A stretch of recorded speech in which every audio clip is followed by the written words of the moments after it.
السلام عليكم ورحمة الله وبركاته. ازيكم حبايبي؟ عاملين ايه؟ يا رب تكونوا بخير. زهقتي من المطبخ، من وقفة المطبخ كل يوم وعايزة تعملي اكل يكفيكي 3 4 ايام؟ تعالى اقول لك هنعمل ايه. تعملي ايه مع بعض؟ تعملي ايه معايا؟ بصي، انا عندي هنا دي لحمة مفرومة، انا عصقتها. تمام.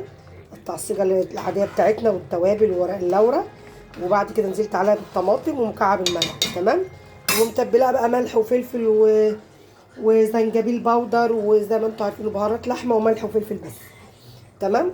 دي صلصه، دي مكرونه، صلصه هعملها للمكرونه. وعندي هنا دي مكرونه، دي مكرونه سوسته كده هعمل منها. وعندي هنا اهي الميه على النار، حاطين ميه للمكرونه، ميه وملح وزيت. تمام. عندي هنا ربع كيلو. كل اكله انا هعملها هنا، كل وجبه تكفي يومين ان شاء الله. لو فرد واحد، لو فردين هتكفيكي يومين او 3 بالكتير، يعني ممكن 3 ايام. بصوا عندي هنا دي هعملها شاورما. ده ربع كيلو بانيه متقطع ومغسول ومتقطع كويس. ما بغسله بايه؟ ما بغسلش بخل، ليمون، ملح، زنجبيل باودر. تمام. وعندي هنا دول حوالي 4 بصلات كده، 2 وسط و2 صغيرين، وقرن فلفل رومي عشان الشاورما. قرن فلفل حامي، نص قرن فلفل حامي. تمام. عندي توم، ورق لورا مغسول اهو. تمام. هنبتدي بقى كده مع بعض نقطع البصل. بصوا المكرونه عندي هنا حطيناها، هي قربت تتسلق. الصلصه خلاص عندي اهي بتخلص اهي، هشيلها دلوقتي. وايه، في نفس الطاسه دي هعمل مكانها الشاورما. عندي بقى هنقل الصلصه هنا في الحله دي، وهعمل الشاورما في الطاسه.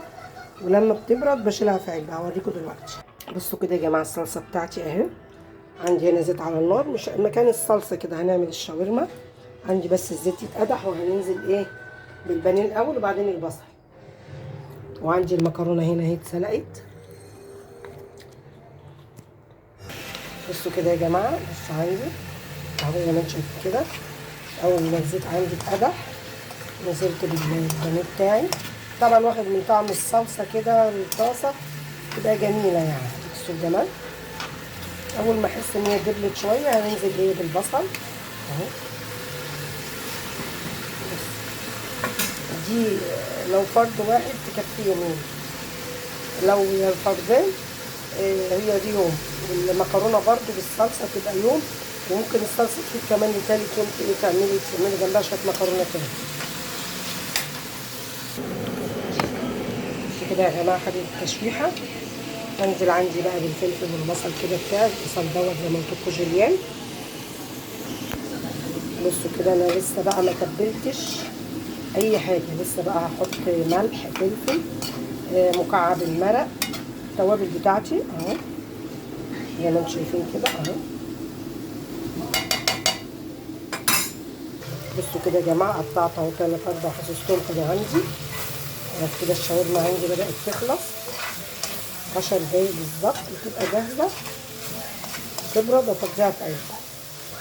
اوريكم الاكل بقى تعمليه يومين وبيبقى جاهز.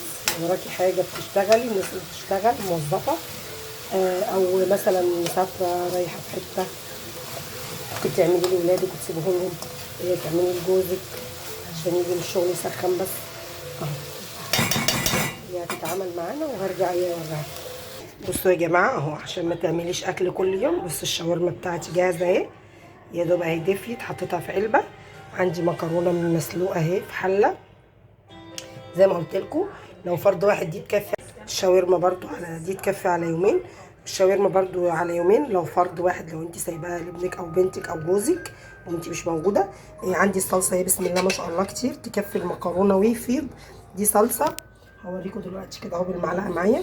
بصوا صلصه متعصجه باللحمه المفرومه، دي للمكرونه، دي مع المكرونه بس، وجنبها مخلل او سلطه او بطاطس محمره، هتبقى وجبه. كذلك عندي الشاورما بتاعتي، انا ساعات بحط لها طماطم، بس انا حبيت المره دي عملتها من غير طماطم. ساعات احنا بنحط لها طماطم بتبقى زي الفاهيتا كده. تمام. انا عملتها من غير طماطم كده حلوه. برضو دي لو فرد واحد تكفي على يومين، تسخن على يومين. برضو جنبها بطاطس محمره، مخلل، سلطه، بتنجان، زي ما انتوا عايزين. تمام. ده كان الفيديو بتاعي، ودي افكار لاي واحده بقى بتشتغلي مش فاضيه تعملي اكل كده يكفي يومين. طبعا انت مع حسب الافراد عندك بتزودي الكميه وتقللي على حسب ايه الافراد عندك. تمام. وده كان الفيديو بتاعي، يا رب يعجبكم. ما تنسوش تحطوا اللايك وتفعلوا الجرس عشان يوصلكم كل جديد. والسلام عليكم ورحمه الله وبركاته.